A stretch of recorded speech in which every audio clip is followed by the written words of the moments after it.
Hello my loves, welcome back to my channel. So as you can tell from the title, it's a this or that video. I'm basically putting two products from the same category that I have recently purchased and let you know which one I'm preferring. That way, if any of these items are on your wish list, you can decide, at least hopefully I can help you decide which one is best for you. Some of these products will be available at Sephora during the sale. So yeah, that's it. That's what we're doing today. If you are new here, hi, hello. I give you an extra warm welcome. I would love it if you can click the subscribe button. Hopefully choose to stay for a while. And if you're a returning viewer, thank you so much for being here. I love and appreciate every single one of you. My community is honestly and truthfully just such an amazing community, and I'm thankful for all of you. Okie dokie, let's get started.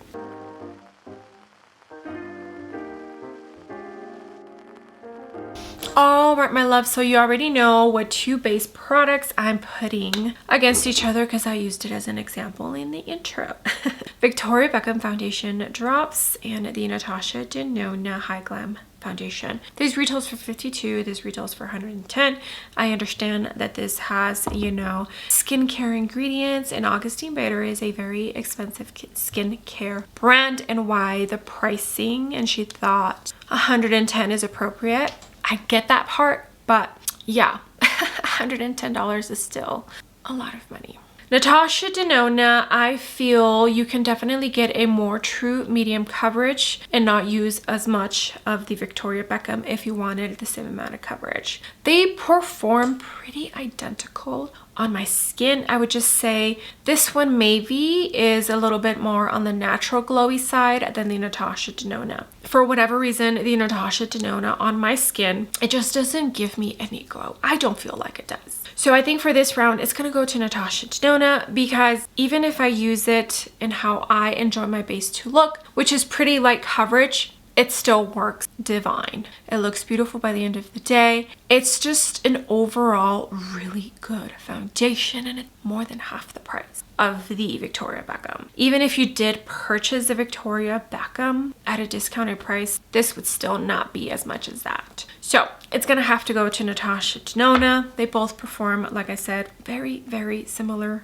on the skin for me, and I think pricing is probably the reason why Natasha Denona took the crown, because look, things are bad economically, and who wants to buy a $110 foundation, especially if you fall in love with it? Like, it's insane how $110 is quite a good penny. Okay, so this is the jumbo base from Natasha Denona, and this one from Natasha, it's beautiful. By the way, I have normal skin with an oily T-zone. I honestly and truthfully don't know if people who have oily skin are loving this. If you do, let us know down below. Okay, let me bring you in closer just so you could see how beautiful the skin looks. 2N26 in the Natasha Denona is the shade I purchased, and I think it'll be a good shade. It is a little bit light right now since I do have a tiny bit of color, but I think once my summer tan goes away, it'll match pretty well. And then for the Victoria Beckham, I purchased shade 5, which I also is a tiny bit light for me right now, but I can make it work and it'll transition well into winter. I love the Victoria Beckham foundation, but I gotta think of everything, and pricing is included in my decision. All right, now two concealers. Now, not everything that I'm going to mention in this video is going to be available on the Sephora website for the sale, but I figured since the holidays are coming and websites do have sales during the holidays, in case you were on the fence and you wanted someone to tell you between two products which one they prefer, those are the people I'm trying to reach. For these two, the Dolce & Gabbana Everlast Concealer, I have shade number 13, which was described as a light medium neutral, I think, although I feel like this is a tiny bit more of a yellow neutral. And then the RMS Revitalize Hydra Concealer, which I have in WN011, and I think it was also described as a warm neutral. This one has a little bit of peachiness to it, and the Dolce & Gabbana I feel has a little bit more yellow to it. And I am not going to lie to you, but both of these perform almost identical. They're both serum, like they both blend into the skin, like your skin is literally absorbing the product in. They look beautiful by the end of the day. I cannot say enough good things about both of these, and I don't know which one performs better because I feel like they both perform pretty identical. Now, if I had to pick, I would say I prefer the RMS a tiny bit more because it does have the tiny bit of peachiness, and I feel it just helps the under eyes a little bit more than the Dolce & Gabbana. And this one is cheaper than the Dolce & Gabbana. The Dolce is $40 or $41, and I'm pretty sure this RMS is like $30-something price. If it performs identical to the Dolce & Gabbana, the RMS is less money. I can't pick based on performance because I'm telling you, it is identical in performance, which is insane. This is the N14 from BK and Nikki, the first round. The second round of brushes already sold out, which that's absolutely amazing to hear. Congrats to BK and Nikki Rose. I probably will not participate in purchasing any of the brushes until they are sold individually because I have so many brushes and there's only a few that caught my eye. But yeah, you see that? Base is already looking fabulous. Okay, for contour, the Anastasia contour stick or the Haus Labs contour stick. And I'm not going to lie, these formulas are both absolutely beautiful. They both blend out like a dream. Super easy, great tones to pick from. I think ABH has less tones, and I don't think the darkest would work for someone like Gloria. Haus Labs, they did fabulous, and I mean absolutely fabulous when it came to the ranges of their contours, and I believe they have 7 or 8 different shades, and the last 2 darkest ones worked beautifully on Gloria, so that says a lot. But as far as formula, I'm actually enjoying the ABH more than the Haus Labs, and I believe you get more for the ABH than you do for the Haus Labs, and the pricing's pretty much close. We're gonna use the ABH. This is in Shadow. Hopefully there's a shade extension and they come out with a shade that will work for someone who's as dark as Gloria. It needs to be said, you know, so that they can fix the problem. Now I know I shouldn't. I don't know who works for their team. They probably need to get somebody better or somebody who actually has a dark skin tone like Gloria. I think every single brand should have somebody who is that dark in the complexion because I think a lot of them would not miss the mark on the shade ranges if when it came to developing the shades, like it would be very, very hard for them to miss the mark if they had someone of that skin tone part of the team. That's just, you know, me making suggestions. I think a brand would be very successful if they used someone of a darker, very deep skin tone when they were developing base products. I think they would just hit the mark every time, but you know, no one's gonna listen to silly old me. Yeah, you see that? It's so pretty. The formula is just so nice. I'm just enjoying this formula more than the Haus Labs, but I do feel that the shade range needs to improve. Okay, now for blushes, I have these 2. And if you're wondering which one do I prefer from the Westman bronzing drops or the Natasha Denona liquid bronzer, I'm gonna have to give it to Westman. I don't know, I just enjoy the formula a tiny bit more. It's just, for me, the finish is a little bit more pretty and more what I desire when it comes to a bronzer. But if you have oily skin, I think the Natasha you'd probably prefer over the Westman. Okay, so both of these are completely different formulas. This one I would say gears more towards those who have issues with their blush stain because of their skin type. The formula is so easy to work with. It's so soft. It's a whipped formula and it's a beautiful whipped formula. Is there any other blushes that I have in this formula? I think most of the products that I have in a formula like this are lip products, right? I think so. Anyway, so between these 2, I'm gonna have to give it to Victoria Beckham because it just works so... I mean, you can see how much of it I have used. It It's so beautiful, and I want the other shades, but I'm resisting. And I feel because of the nature of the formula, you can probably use this no matter what your skin type is. And I feel like someone with dry skin, this one would probably not be their ideal choice. The Victoria Beckham, I feel like absolutely every skin type could use it because it's a tint, so it just tints your cheek and it sinks right in. So it's not like it's an actual formula that's sitting on top of your cheek. Like, it literally sits there and it tints your cheek. This is the Sephora 96. It's just, you saw how much I applied.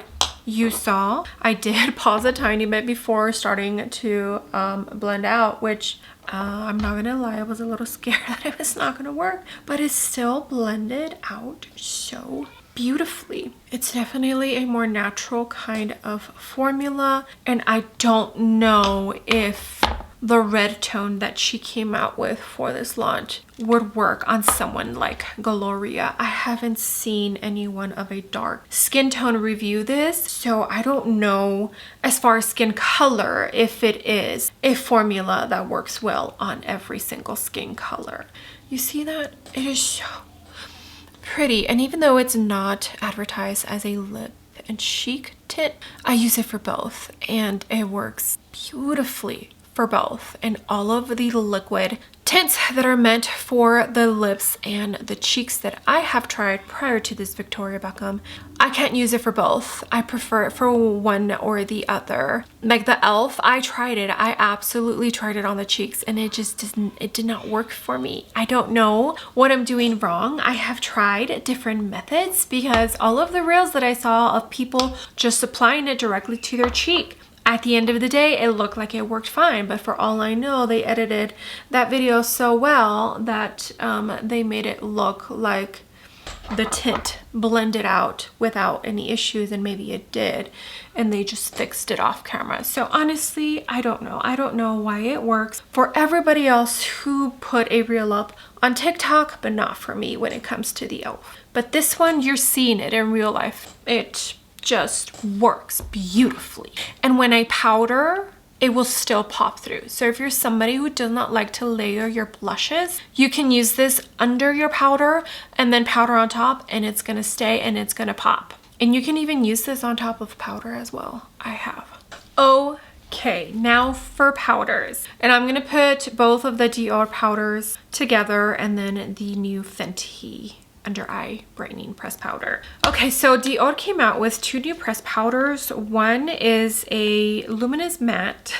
It's like, make up your mind, is it matte or is it luminous? I'm telling you right now, it's a pretty soft, natural matte finish. There's no luminosity, at least for me, when it comes to this luminous matte powder from Dior. I got shade number 2, and then the luminescent powder from Dior. This one reminds me a lot of the Dolce & Gabbana, which I do really love.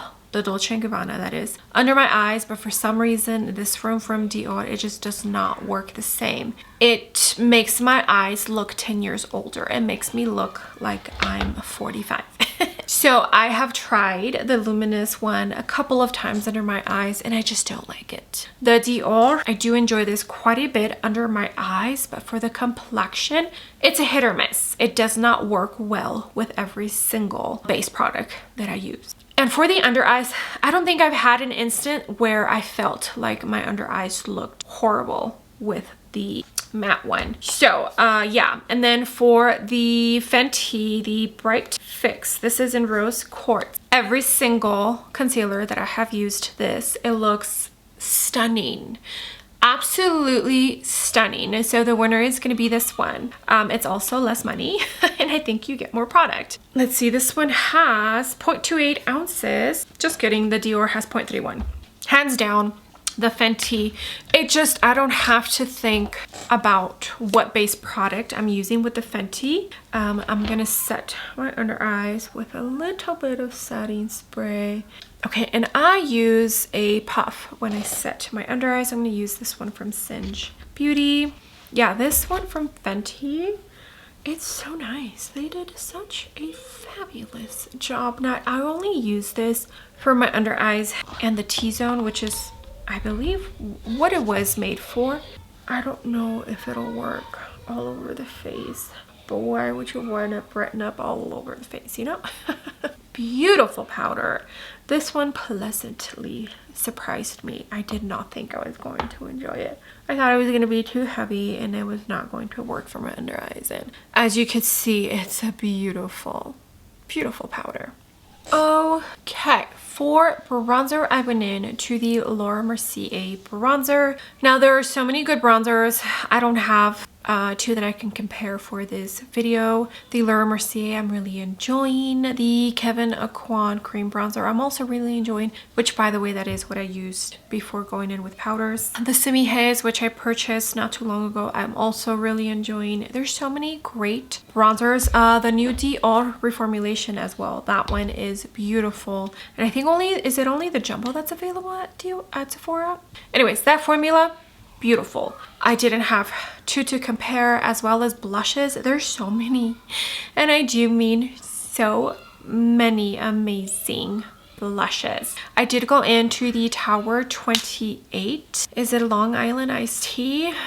I think it's like the lightest or the second lightest shade. And since I did have that Victoria Beckham tint underneath, I didn't have to build it up too much. It's a little bit light for me, but it works beautifully, and you could see that it's beautiful. So many amazing blushes. The Say, the Tower 28. I did not try the Rare Beauty one, but I hear great things about it. The YSL blush. Like, there are so many amazing blush formulas. I don't think you can go wrong with whichever one you want to try.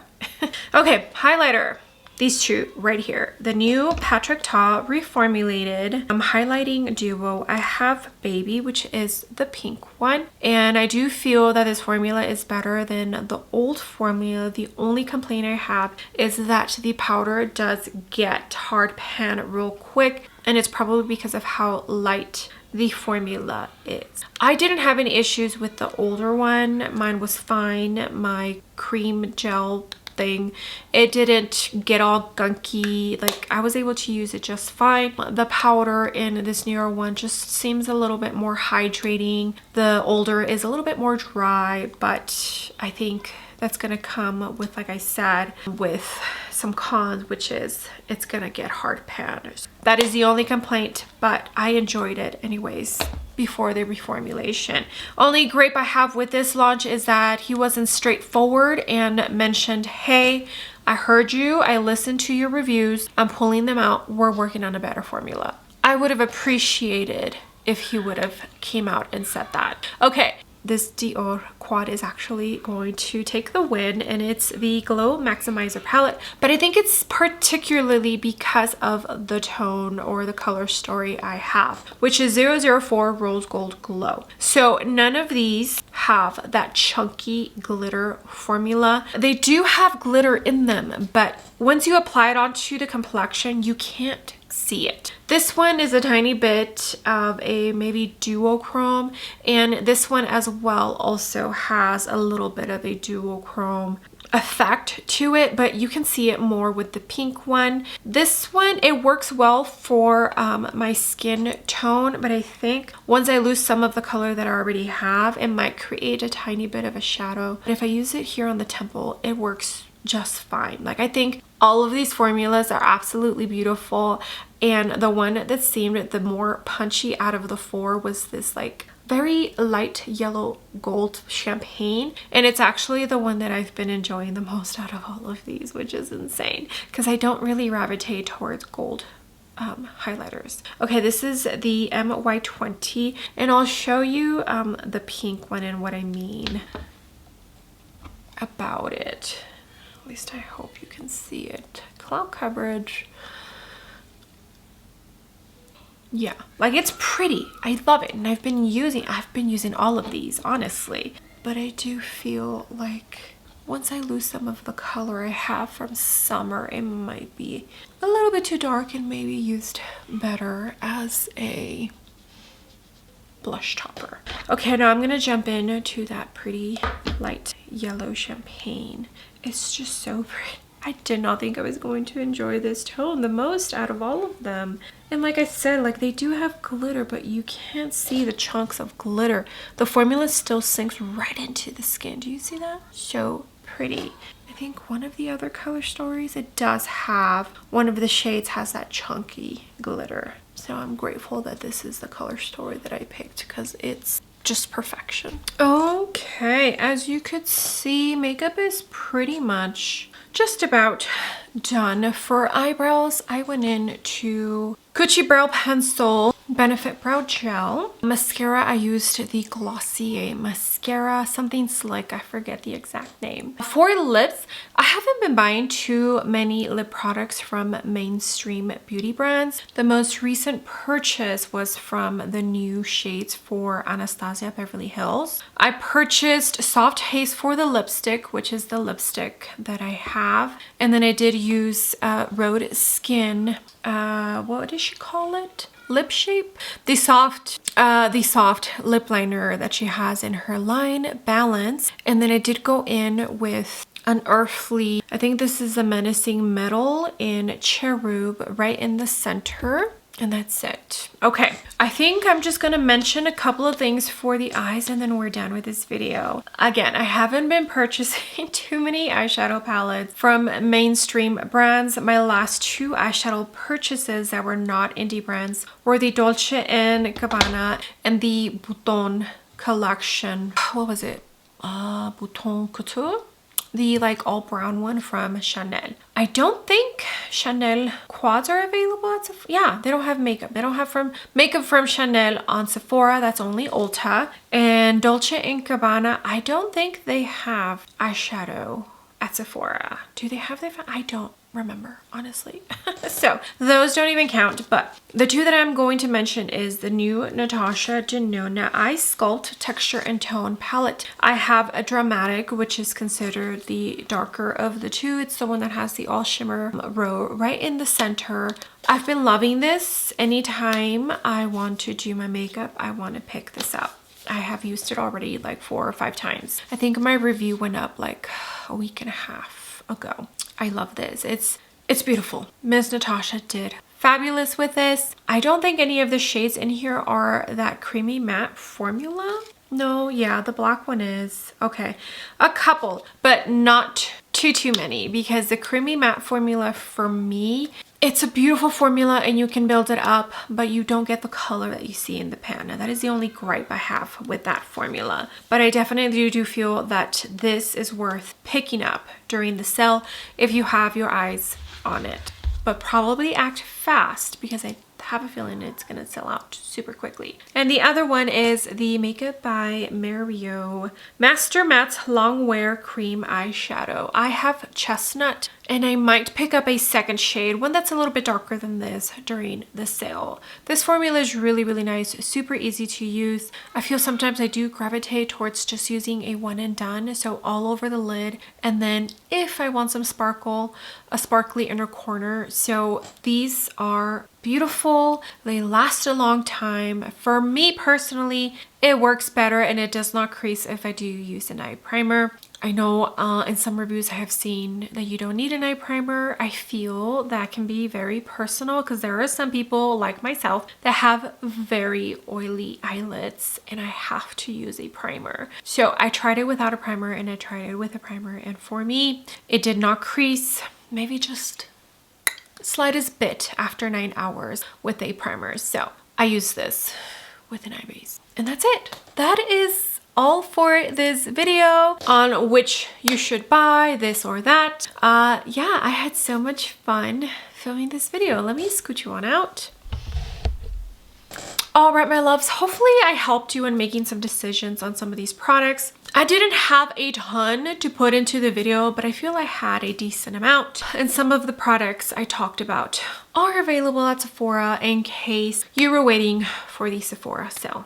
Okay, that's it for this video. All right, my loves, thank you so much for being here. I love and appreciate every single one of you. All the comments, all the likes. If you use my links to shop, it all truly means so much to me. Your support, this community, you all are just so absolutely absolutely fabulous. And if no one has told you today, you rock, you're the best, and I hope you have an amazing day. All right, with that being said, do not forget to give the video a big thumbs up, and also don't forget to click the subscribe button if you haven't already, and I will see you all on my next video. Bye.